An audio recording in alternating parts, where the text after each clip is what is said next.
नमस्कार. चला, आज एक अशा कंपनीची गोष्ट ऐकूया जी आली होती फक्त मसाले विकायला, पण पुढे जाऊन एका संपूर्ण उपखंडावर राज्य करू लागली. नाही हे कोणत्या सिनेमाचा कथानक नाहीये, तर ही आहे ईस्ट इंडिया कंपनीची अविश्वसनीय आणि तितकीच खरी कहाणी. आज आपण पाहणार आहोत की व्यापाराचा मुखवटा घालून आलेली ही कंपनी भारताची शासक कशी बनली. हाच तर खरा प्रश्न आहे, नाही का? विचारच चक्रावून टाकतो. एका बाजूला मसाल्याचं आणि कापडाचं दुकान आणि दुसऱ्या बाजूला अख्खं साम्राज्य. फक्त नफा कमवण्यासाठी आलेले व्यापारी राजे कसे बनले? चला, या प्रश्नाच्या मुळापर्यंत जाऊया. तर ही गोष्ट सुरू होते आकर्षणापासून. 17व्या शतकातला भारत म्हणजे जणू काही सोन्याची चिमणी होता. इथले मसाले, रेशीम, इथल्या संपत्तीच्या कथांनी युरोपला अक्षरशः वेड लावलं होतं आणि प्रत्येक युरोपीय सत्तेला या खजिन्याच्या शर्यतीत उतरायचं होतं. मग युरोपला भारताची एवढी ओढ का लागली होती? यामागे 3 मुख्य कारणं होती. पहिलं म्हणजे युरोपच्या बाजारात भारतीय मसाल्यांना, रेशमाला आणि सुती कापडाला प्रचंड मागणी होती. दुसरं, भारताच्या अफाट संपत्तीच्या ज्या कथा होत्या त्या ऐकून सगळेच अचंबित होते. आणि तिसरं म्हणजे युरोपने जहाजबांधणीत मोठी प्रगती केली होती, ज्यामुळे इतका लांबचा सागरी प्रवास आता शक्य झाला होता. ही काही साधीसुधी स्पर्धा नव्हती, अक्षरशः एक शर्यत लागली होती. पोर्तुगीज आले, डच आले, फ्रेंच आले आणि इंग्रजी आले. प्रत्येकाने भारताच्या किनाऱ्यावर आपल्या वखारी म्हणजे फॅक्टरीज स्थापन केल्या. पण या सगळ्यांमध्ये एक कंपनी अशी होती जी सर्वांना मागे टाकणार होती. ती म्हणजे इंग्रजांची ईस्ट इंडिया कंपनी. कारण तिचा उद्देश फक्त व्यापारापुरता मर्यादित नव्हता. आणि इथूनच कंपनीचा खरा रंग दिसू लागला.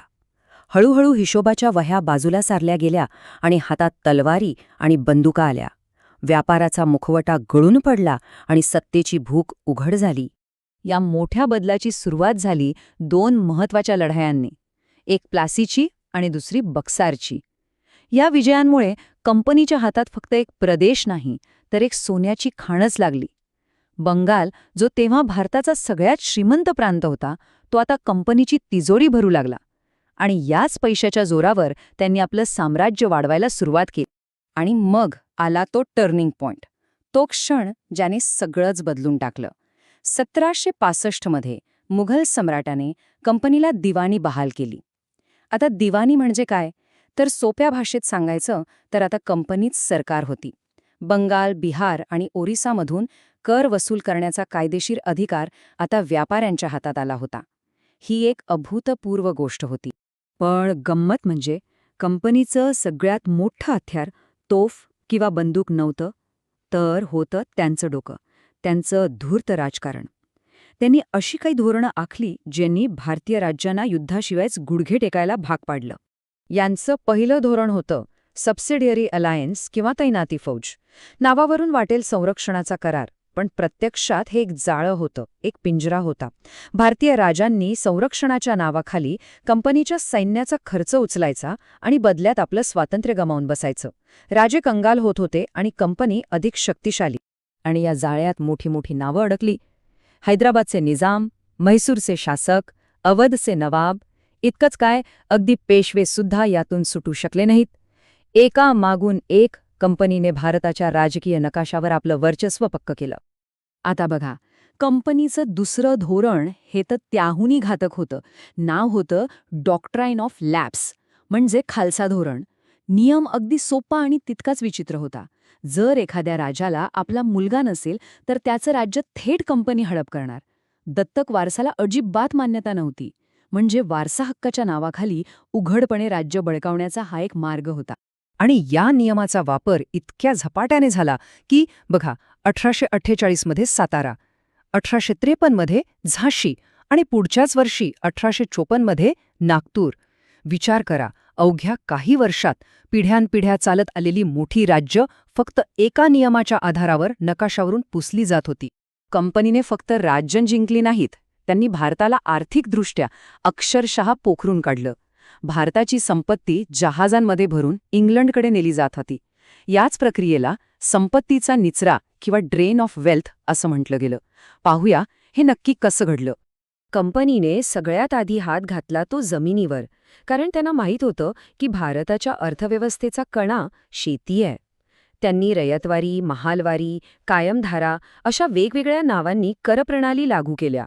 नावं वेगळी असली तरी उद्देश एकच होता: शेतकऱ्यांकडून जास्तीत जास्त पैसा उकळणे. आता या सगळ्या पद्धतींमुळे झालं काय तर शेतकऱ्यांची पूर्ण वाताहत झाली. कायमधारा पद्धतीत जमीनदार शेतकऱ्याला लुटत होता. रयतवारीमध्ये कंपनीचे अधिकारी थेट शेतकऱ्याला पिळत होते आणि महालवारीमध्ये तर अख्खं गाव कर्जाच्या ओझ्याखाली दबलं जात होतं.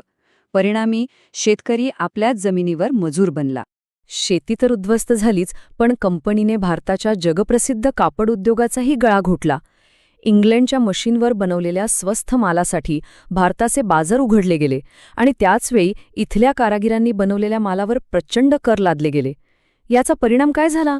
जो भारत एकेकाळी जगाला कापड निर्यात करायचा, तो आता इंग्लंडकडून कापड आयात करू लागला.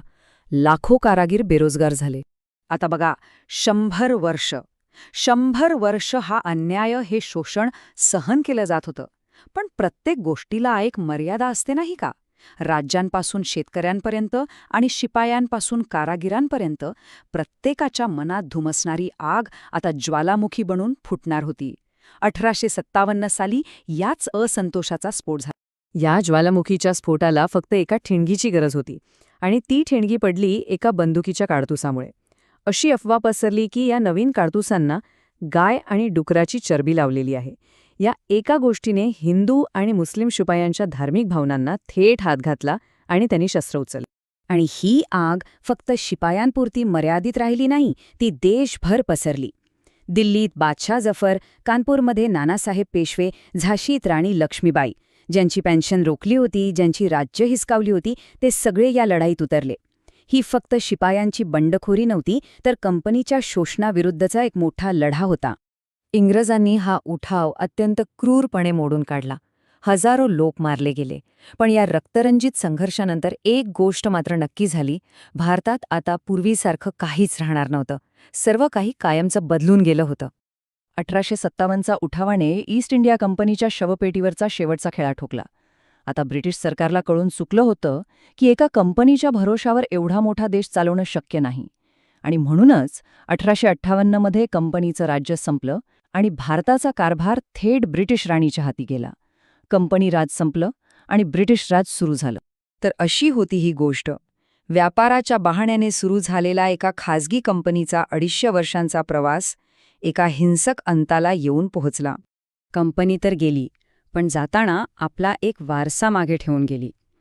काही चांगला, काही वाईट. प्रशासन, रेल्वे, कायदे यासोबतच शोषण आणि विभाजनाच्या खोल जखमाही मागे राहिल्या. मग प्रश्न हा उरतो की हा दुहेरी वारसा आजच्या भारताला कसा आकार देतोय, यावर विचार करायला हवा.